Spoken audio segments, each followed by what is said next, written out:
আল্লাহ সাক্ষী, আপনাদের ঋণ পরিশোধ করার কোনো শক্তি আমাদের নাই। আমরা চিরজীবনের জন্য আপনাদের কাছে কৃতজ্ঞ। মহান রবের কাছে, প্রভুর কাছে দোয়া করি, এই জগতে আপনারা এই মজলুমদেরকে যেভাবে আশ্রয় দিয়েছেন, আল্লাহ যেন তার জান্নাতের কুলে আপনাদেরকে আশ্রয় দেন।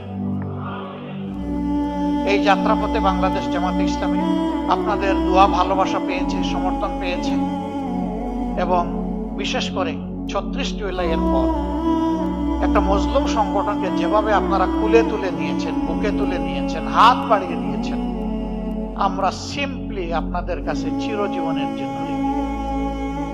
প্রিয় দেশবাসী, আমাদের এমন একটা সময় ছিল আমরা আমাদের কোনো ঠিকানা খুঁজে পেতাম না। সেই সময়টা আপনারা আমাদেরকে আশ্রয় দিয়েছেন। আমাকে একবার রিমান্ডে জিজ্ঞেস করা হলো যে আপনার সর্বশেষ অ্যাড্রেসটা কি একটু বলবেন। আমি বললাম কোনটা বলবো? বলে যে কোনটা মানে? বলে আমার তো শত শত অ্যাড্রেস।